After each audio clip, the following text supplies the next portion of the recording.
ખેડૂતો ડુંગળીના ભાવના મુદ્દે ફરી એક વખત ખેડૂતો મેદાને ચડ્યા। ભાવનગર જિલ્લામાં નિકાસબંધીના કારણે સતત ઘટી રહેલા ડુંગળીના ભાવને લઈને ખેડૂતો મુશ્કેલીમાં મુકાયા છે।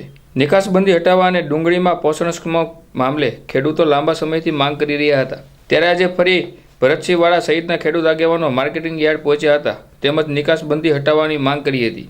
એક સમયે ડુંગળીના પ્રતિમણ રૂપિયા 700થી વધુ ભાવ ખેડૂતોને મળી રહ્યા હતા।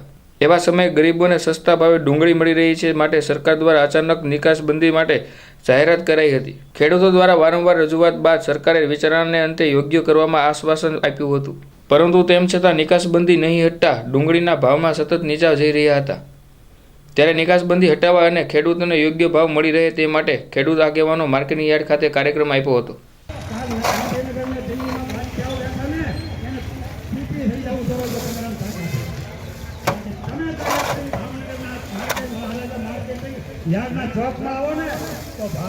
મારું નામ વાળા ભરતસિંહ પોપટભા, પ્રદેશ પ્રમુખ ખેડૂત કલ્યાણ સંગઠન। અત્યારે જે માર્કેટિંગ યાર્ડમાં કાર્યક્રમ આપવામાં આવ્યો છે એનું મુખ્ય કારણ છે કે 12મા મહિનાની અંદર 8મી તારીખે સરકારે જે ડુંગળીની નિકાસબંધી કરી અને એ આજે 2 મહિના થઈ ગયા। વચ્ચે 12મા મહિનામાં 18 તારીખે આપ સૌની હાજરીમાં અમે અહીંયા જ પ્રોગ્રામ આપ્યો હતો, ત્યારે આપણા માનનીય ધારાસભ્યશ્રી અને પાછા એ ભાજપના પક્ષના ઉપાધ્યક્ષ છે એવા ભારતીબેન શિયાળે દિલ્હી હતા, પણ એને ખાતરી આપી હતી અને એનું પ્રતિનિધિ મંડળ આપ સૌની અને અમારા ખેડૂત આગેવાનોની હાજરીમાં ખાતરી આપી હતી કે 24-48 કલાકમાં તમારો ડુંગળીનો આ પ્રશ્ન છે ખેડૂતોનો ઉકેલાઈ જશે।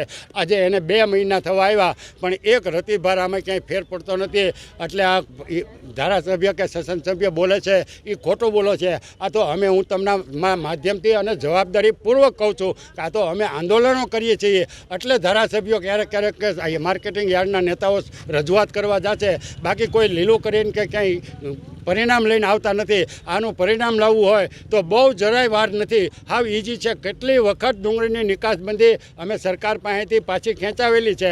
આ નિકાસબંધી છે એ કોઈ કાયદોય નથી, કોઈ હુકમે નથી, કોઈ બંધારણીય નિયમે નથી, ખાલી એક હુકમ કરેલો છે કે ડુંગળી નિકાસબંધી નહીં તો એ હટાવી લે તો વાંધો હું। અત્યારે દુનિયાભરના દેશોમાં અડધાથી વધારે દેશના લોકો 1 કિલો ડુંગળી 200થી 500 રૂપિયાની કિલો ખાય છે। બાજુમાં જ આપણે પાકિસ્તાનને લંકામાં બાંગ્લાદેશમાં 250-300 રૂપિયાની કિલો છે અને આજની તારીખમાં પાકિસ્તાનના ખેડૂતોની ડુંગળી છે એ 1200થી 1300 રૂપિયાની મણ વેચાય છે અને અમારા ભાવનગર ને ગુજરાતના મહુવાના ખેડૂતોની ડુંગળી અત્યારે 100થી 150 રૂપિયામાં વેચાય છે અને તમે સાક્ષી છો। એટલે એ આ સરકારની ભૂલના કારણે અમને ડુંગળીએ નથી રોવડાવ્યા, અમને આ સરકારે રોવડાવ્યા છે।